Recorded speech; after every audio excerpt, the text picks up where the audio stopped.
Hello, my fellow presenters. Okay, so in this video, I want to give you a few hacks that you can use when you move to London or one of your local cities. This can be something that can save you tens, hundreds, and maybe even thousands of pounds over time, depending on how long you live in the city. Okay, let's get straight into it. Number one. The first would be, this one admittedly is specifically in relation to London, but there might be a similar scheme in your local city, so definitely have a look, particularly if you're in another city. I'm not sure what would go on there or what they have there, but when it comes to London, we use the Oyster, and a lot of people would now think, oh well, I don't need to get an Oyster card because I can just pay, contactless on my phone. Not quite the same, although now actually I think you can put an Oyster on your wallet actually, and maybe I should do that. Anyhow, the first thing I would say is check if you're eligible for any kind of rail card. Now, bear with me. I know this might sound like an obvious hack, but not a lot of people realise that when you think of the 16 to 25 rail card, the 26 to 30 rail card, and even the senior person's rail card, you can actually put those on your Oyster card, which means that you can get deductions off of off-peak tube fares. And in order to get that deduction, if you like, cumulatively, you actually have to go into one of the tube stations, and one of the staff actually has to do it on one of the machines. It's not something that you can activate yourself. And a lot of people forget about that hack, or when they know about that, they wait weeks, sometimes months before they even do it, or some just still don't even do it at all. I'm amazed at how many people I speak to and they're like, oh, I should have done that. I'm like, yeah, now you know. So there you go. Do this as one of the first sort of ports of call when you move to the city. Go to your local station, get that rail card if you're eligible. I appreciate it only applies to certain groups, but if you are eligible, it is worth it. Also, there's another hack here that a lot of people don't realise. Say if you're coming to the end of an age bracket, say towards the end of the 16 to 25 young person's card or the 26 to 30 rail card. There's a hack where you can buy the rail card on the last day that you're of that eligible age, which means, say if you get it on the last day that you're 30, this is the more, still the young person's rail card, but the 26 to 31 anyway. Say if you get it on the last day that you're 30, you're technically getting it when you're pretty much 31. And that, by renewing it for another year, you're actually getting it to your 32. So you're making it last a lot longer. Can you see what I mean? Or technically just till the day before you're 32, but as good as. So a lot of people forget about that. I just buy it again, get a new one. You can use apps like the train line. So I definitely would encourage that, because it means that you get the discount for longer. And the same applies for the other age bracket rail card. You can get it just the day before you turn 20, because I think if it's 16 to 25, so it would be the day before you turn 26. Sadly, I'm no longer in that bracket, but there you go. So you can use that, and some people might think, well, what's the point of doing that one when I can just move on to the next one? You can, but there is another perk with that one where you just have sort of less restrictions. Anyway, I'm not sure why. I think they should just extend that to everyone. I think they do that because they think, well, everybody earns more as they get older, which I get, but then, housing costs, everything, and we'll get into that in other videos. So that's your first hack. The second one is find a local academy or training academy for hair, or if you're somebody that's interested in getting beauty treatments even, you can actually find academies for those. But for most people it's hair, right?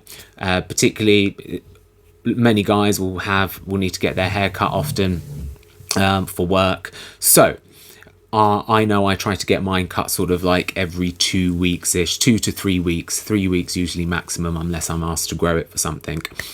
So that's one of the things you can do, and you can use a local academy where barbers are training or hair stylists are training.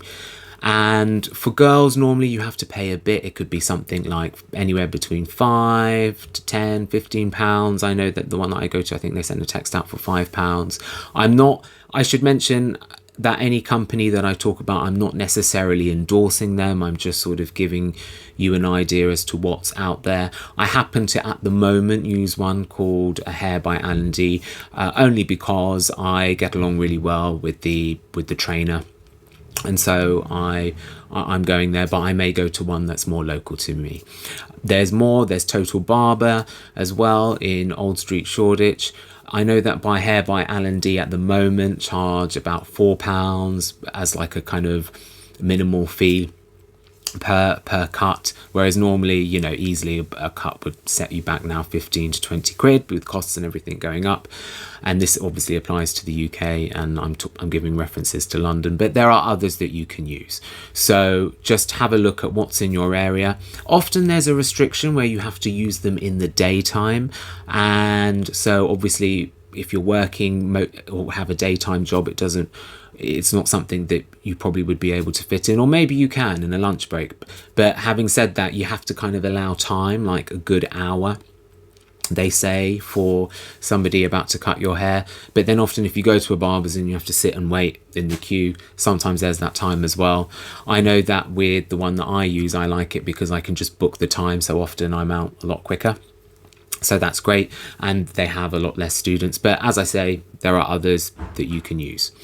So that's great. And also bearing in mind that I'm gearing this towards a lot of freelancers, although happy for anybody to listen, but a lot of freelancers. So if there's a day that they don't have a booking, it's kind of what I call like your admin or life admin day.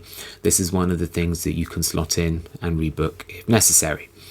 For ladies, often if you're getting cut or colour or anything like that, because those are more premium services and those take more time and they have to use colour and things like that, they will charge you more, but you know, it will be a fraction of what you would normally pay, because I know that it costs a lot for LA to have their hair done these days. But there you go. Right, so okay, on to the next hack, number 3. Now hear me out on this. This is relevant for all over the UK and perhaps in your country too, but I would say register with a local dentist, if you're lucky, because at the moment it's really difficult to get registered with an NHS dentist. So many in London are going private.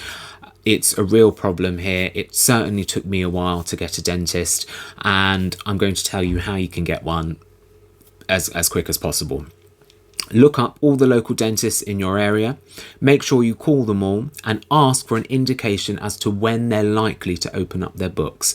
Now, quite a few would say often at the start of the year, at the start of the calendar year, they will look over their NHS list and who didn't come in for an appointment and who didn't utilise the fact that they were on the books or on their list. And then they do a clear out. And so anybody that's either on their database waiting to be added to their NHS list will be contacted, or sometimes the onus is on you to find out and then take up that slot. I actually was very lucky because I did manage to get hold of one, but then also I was contacted towards the start of the calendar year of the year that I managed to get an NHS dentist, and by another 2. So that's great. So do that as soon as you can. And if there is one, great, you've done it. Because the thing is, going private, if you have any kind of problem, and if you leave going, the cost will spiral up on you, and it could set you in the worst case. I remember seeing on the news easily into 4 figures. You know what they say, health is wealth. So do that. Go in for your checks. Pay for those checkups, even if you think you're fine. Often when I think I'm fine, it's okay, there's something I need done, just really keep on top of it. Okay, great. And on to the final hack that I'm going to give you, and that's going to be to join a club or society. So hear me out on this. If maybe you were thinking, I'll join the gym, but there's the costs of that and the costs of living in London, and you're thinking you're starting your freelancer career and you're thinking, can you afford that expense? One of the things that you can do for the fraction of a gym price is join a society that has some kind of sport or fitness enabled. I'm part of a running group. and the costs are quite minimal, because with a lot of these groups, a lot of them are not for profit, they're community groups, so they just have to cover the costs of whatever space they hire, equipment, things like that. There's a great social element to it too, so if you're just moving to the new city, it's a great way to meet new people from all walks of life. And I think one of the great things about this is that you can meet people from industries that you're not in or that you're not pursuing, and I think that can be really healthy, particularly for me when I was doing a lot of theatre, and when you're doing acting bits and bobs, it's great to have friends that are kind of in the acting and arts industry, but also it's great to just have that outside perspective, not only because it may inform your work or freelancer discipline in another way, but just also I think for your own sanity. You don't want to always be wrapped sort of in that. So it's good, I think, for your mental health and your well-being to have that, and just for your own development as a person. Don't underestimate the social element. And it's great. I mean, I know that with my running club we get coaching, which is great for our fitness, and it's something that probably can make exercising or physical activity more enjoyable. And as I say, health is wealth. But also when it comes to societies, social activities, there are other groups that you can join for other things, for other hobbies that you may have. I know, like, there's the round table that my uncle does. So definitely do that, and that's a great way to kind of manage your costs living in the city and still feel like you're living a somewhat full and enriched life. Another thing that you can do is have a look in your local borough magazine, what's on in London. There's lots of websites for that, of like free events that are happening. Festival, there's always lots of pop-up festivals and things and pop-up events that you can walk through, especially in town. I say in town, but as I mean like in central. I remember in the summer there were lots of events on the South Bank, and that was just really great. The National had like a few parties sort of outside on the Thames, and you can have drinks there. It was brilliant. So definitely have a look at that as well for things to do that are cost effective.